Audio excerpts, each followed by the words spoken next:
Hello everyone, welcome to our channel Nitesh Tiwari e learning. और आज हम इस वीडियो में करेंगे हमारे पॉलिटिकल साइंस की फर्स्ट बुक का chapter number 2 contemporary centres of power.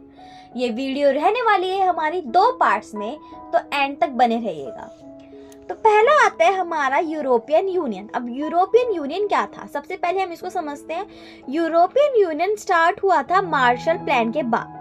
अब मार्शल प्लान के में क्या हुआ था, तो मार्शल प्लान में ये हुआ था कि सेकेंड वर्ल्ड वॉर के टाइम पे यूरोप की इकोनॉमी बहुत डाउन हो चुकी थी। इसलिए अमेरिका ने उसकी इकोनॉमी को बढ़ाने के लिए और उसको फाइनेंशियली सपोर्ट करने के लिए कुछ पैसे उधार दिए थे मार्शल प्लान के अंदर। कितने दिए थे? मैक्सिमम $13 बिलियन दिए थे, ताकि यूरोप अपनी जो फाइनेंशियल कंडीशन है या फिर इकोनॉमिक बैकग्राउंड है उसको सुधार सके। देन आता है हमारा कि यूरोपियन काउंसिल कब स्टैब्लिश हुई थी। हमारी यूरोपियन काउंसिल स्टैब्लिश हुई थी 1949 में, ठीक है। देन 1957 में ये हमारा हुआ यूरोपियन इकोनॉमिक कम्युनिटी। उसके बाद 1992 में इन्होंने मास्ट्रिक्ट ट्रीटी साइन करी। मास्ट्रिक्ट ट्रीटी साइन करने के बाद ही यूरोपियन यूनियन का स्टैब्लिशमेंट हो गया। जिस देश ने मास्ट्रिक्ट साइन की थी उन्होंने यूरोपियन यूनियन से अपनी दोस्ती बढ़ाई और यूरोपियन यूनियन में वह लोग शामिल हो गए। ये कब हुआ था? February 7, 1992 में, ठीक है। देन होता है हमारा, इसके अंदर अभी कितने स्टेट्स है? अभी प्रेजेंट में, जस्ट अ सेकेंड, अभी प्रेजेंट में इसके अंदर है टोटल 27 नंबर ऑफ स्टेट्स। कितने टोटल स्टेट्स हैं? 27 स्टेट्स यूरोपियन यूनियन के अंदर, ठीक है। फिर आते हैं हमारा the member of European Union. European union के मेंबर अभी देखते हैं ओल्ड मेंबर कौन कौन से थे। तो ओल्ड मेंबर में हमारा Austria, Belgium, Denmark, Finland, France, Germany, Greece, Ireland, Italy, Luxembourg, Malta, Netherlands, Portugal, Spain, Sweden, EU now, ठीक है। अब न्यू मेंबर्स देख लेते हैं। न्यू मेंबर्स में हमारा Estonia, Latvia, Lithuania, Poland, Czech, Romania, Slovakia, Hungary, Croatia, Slovenia, Bulgaria और किप्रोस।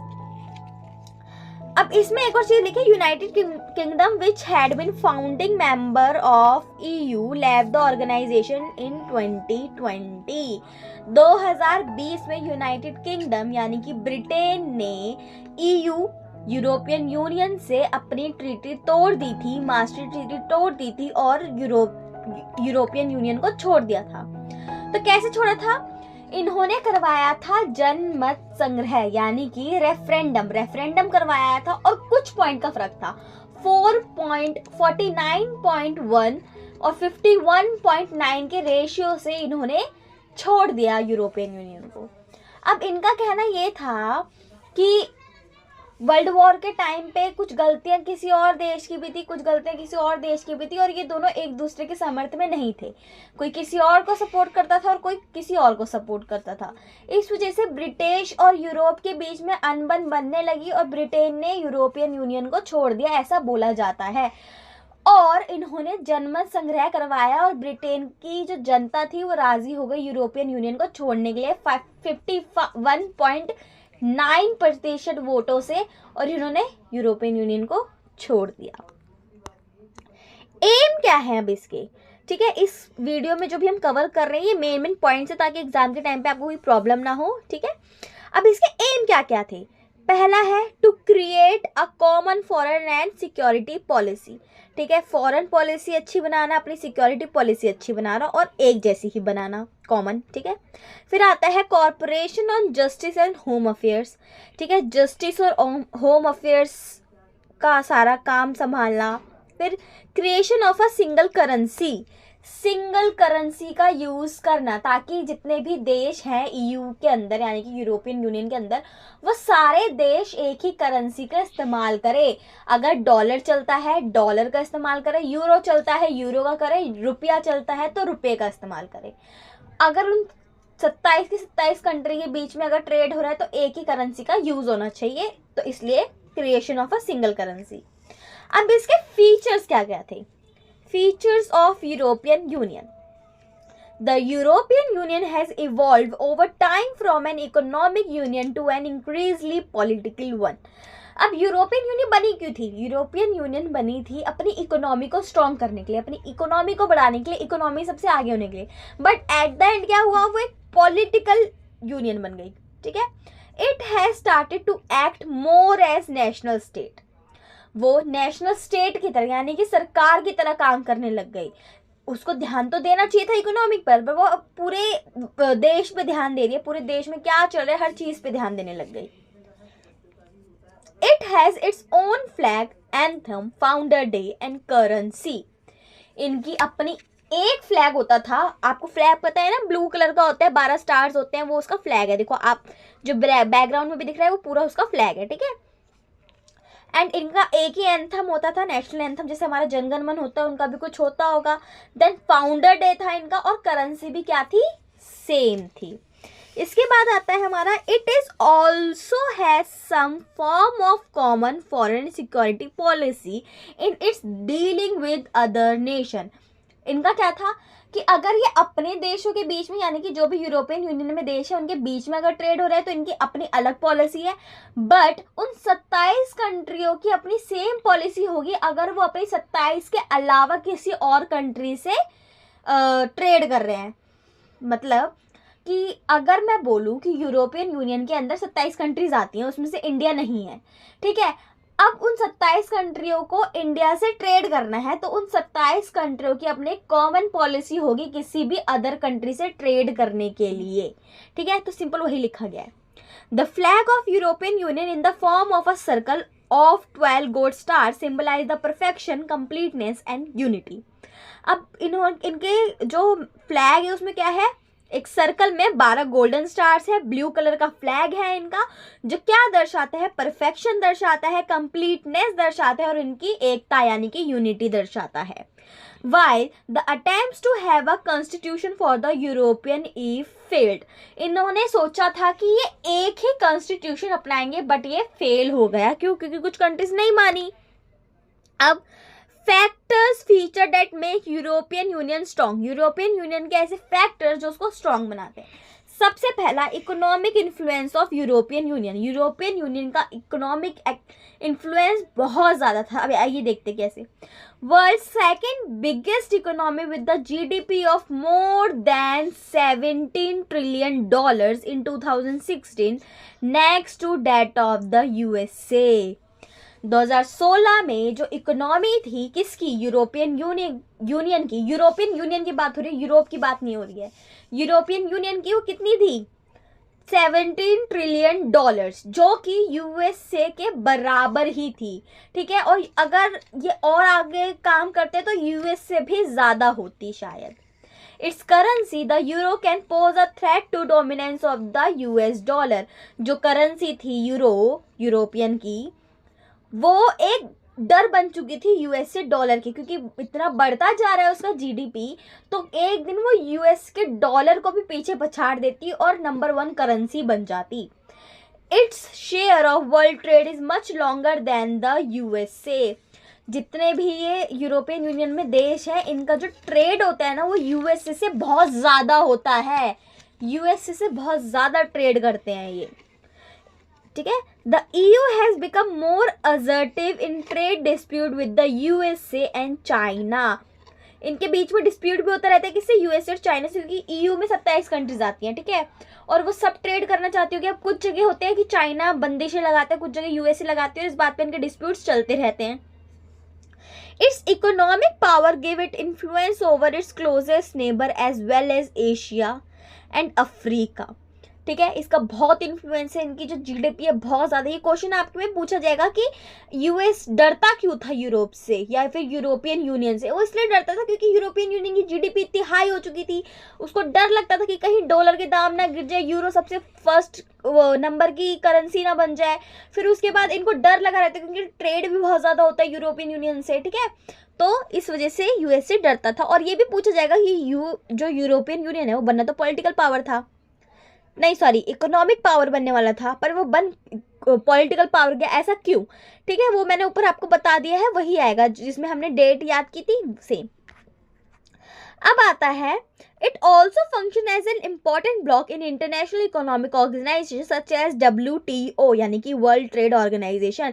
इसमें बहुत ज़्यादा इंपॉर्टेंट रोल निभाता है और काम भी करता है। Political influence of European Union, European Union की पॉलिटिकल इन्फ्लुएंस क्या है? France, the member of EU, hold permanent seat on the United Nations Security Council।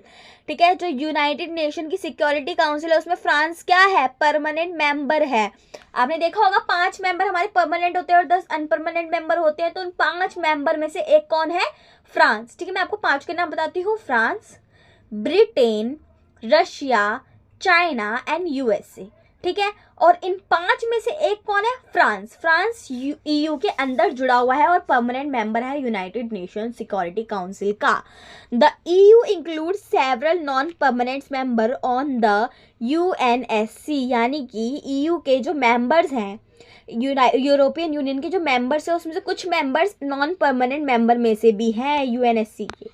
ठीक है, देन आता है military influence of European Union. European Union का military influence क्या है?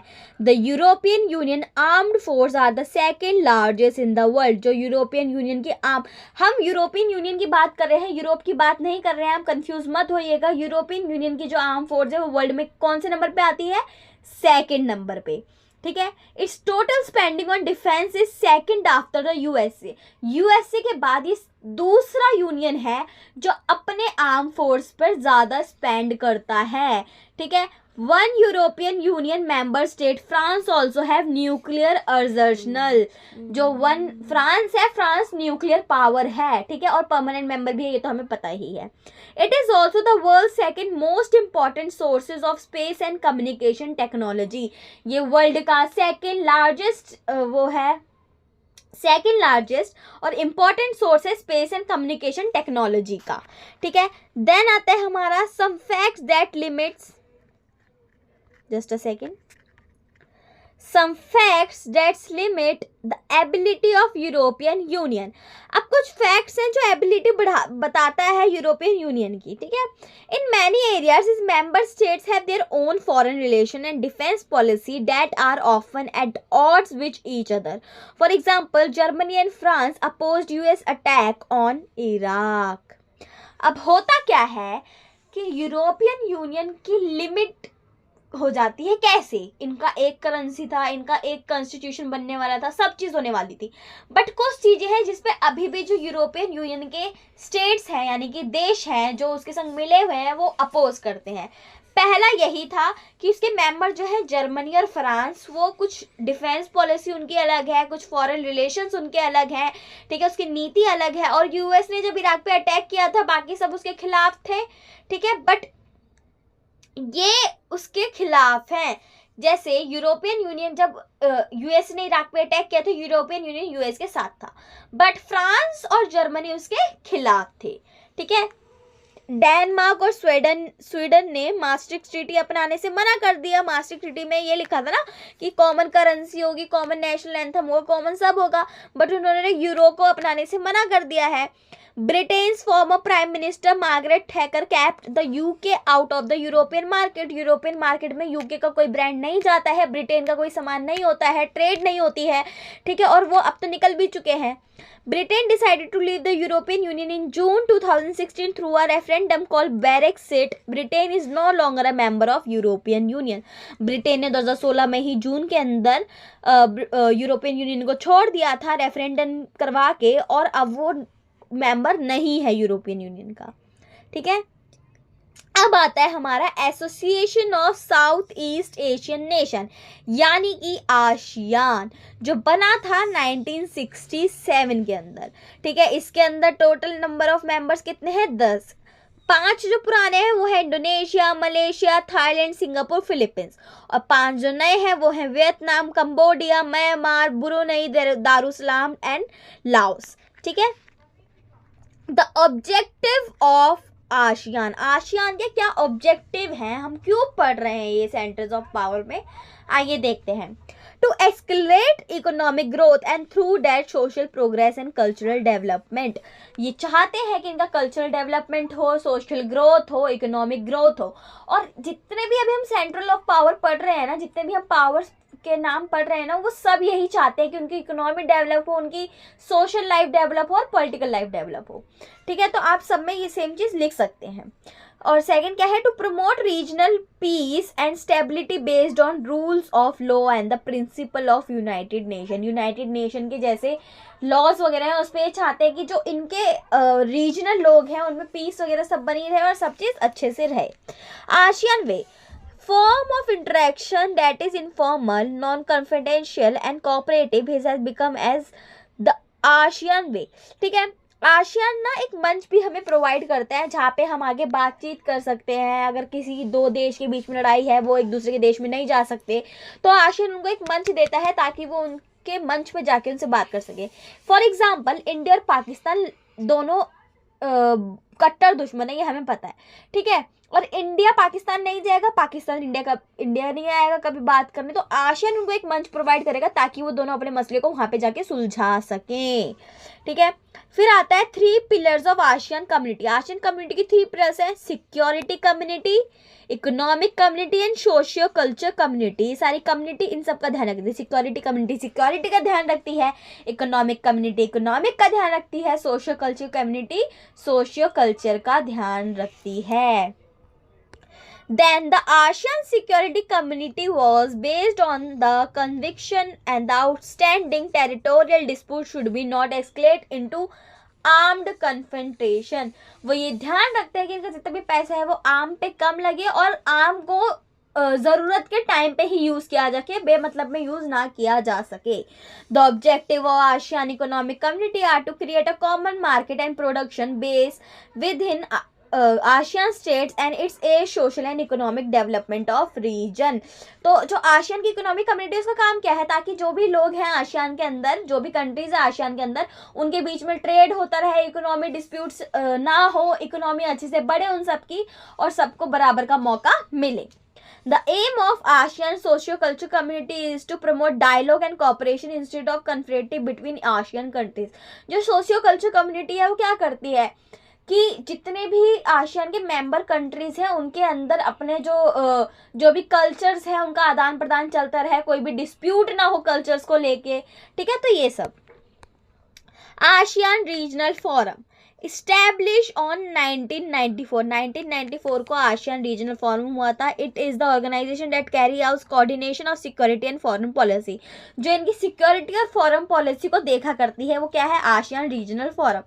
रेलेवेंस क्या है आसियान का, relevance of ASEAN, the current economic strength of ASEAN specially its economic relevance as the trading and investing partners to the growing ASEAN economy such as India and China makes the attractive proportion. ठीक है, देखो India और China इनके संग trade करता है, ठीक है, ये हमें पता है। ठीक है, और इनका जो इन्वेस्टमेंट है ना और इनके पार्टनर्स जो है ना वो इतना इन्वेस्ट कर रहे हैं कि इनकी जो मार्केट है ना बहुत बढ़ती जा रही है और एक अट्रैक्टिव हो रही है ताकि लोग उसकी प्रति अट्रैक्टिव हो, देश उसके प्रति अट्रैक्टिव हो और वहाँ पे जाके ट्रेड करें फ्री में। ठीक है, बट आसियान को ना डर भी लगा रहता है। किस चीज़ का डर, कि इंडिया भी बहुत बड़ी कंट्री है, ठीक है, और थाईलैंड, ये सब बहुत छोटी कंट्रीज है, तो इनको डर लगा रहता है कि कहीं ये आके, मतलब जैसे ईस्ट इंडिया कंपनी ने हम पे आके जोर जमाया, फिर हमें बंदी बना लिया, हमें कैद कर लिया और गुलाम बना लिया अपना, वैसे ये सोचते हैं कि कहीं इंडिया जैसी बिग कंट्रीज, चाइना जैसी बिग कंट्रीज आके इनको गुलाम ना बनाने लगते हैं ट्रेड के चक्कर में। ठीक है, बट ऐसा अभी तक कुछ हुआ नहीं और आई होप आगे भी नहीं होगा। उसके बाद आता है हमारा ASEAN has focused on creating a free trade area for investment, labour and service. ASEAN ने एक फ्री ट्रेड एरिया बनाया है ताकि वहाँ पे दूसरी कंट्रीज आए, अपनी इन्वेस्टमेंट लगाएं, लेबर को काम दे और सर्विसेज प्रोवाइड करें। The US and China have already moved fast to negotiate FTA with ASEAN. जो चाइना और यूएस है वहाँ पे उनसे बात भी किया आसियान वालों से और वो बहुत जल्द सोच रहे हैं वहाँ पे उनके साथ ट्रेड करने की। India's look is policy since the early 1990s and act is policy since 2014 have held to the great economic interaction with the East Asian countries। हम आसियान के संग, यानी कि इंडिया भारत आसियान के संग जुड़ा हुआ है, आसियान के संग काम कर रहा है। मनमोहन सिंह जी के टाइम पे आई थी लुक ईस्ट पॉलिसी 1990s में और अब मोदी जी के टाइम पे आई है 2014 में act east policy. Look east policy का मतलब कि जो ईस्ट के जो देश हैं, ईस्ट के जो लोग हैं उनकी तरफ देखना, और एक्ट ईस्ट पॉलिसी मतलब कि अब उनके प्रति काम करना, अब उनके लिए काम करना, ठीक है। India sign trade agreement with the 3 ASEAN members, India ने 3 आसियान कंट्री के संग साइन कर रखे हैं ट्रेड के एग्रीमेंट्स। कौन कौन सी है? मलेशिया, सिंगापुर एंड थाईलैंड, ठीक है। और ये तो आपको पता ही होगा कि हम थाईलैंड में बिना वीजा के भी जा सकते हैं, हमें अलाउड है जाना, ताकि हम वहाँ पे टूरिज्म को सपोर्ट करें, ताकि उनका कल्चर जा सके, घूम सके, सब चीज कर सके।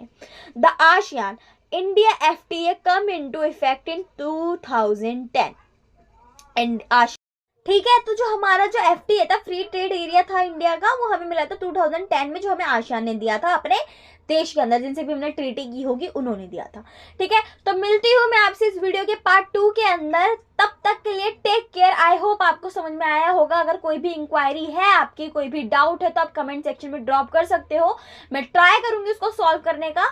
And bye and take care.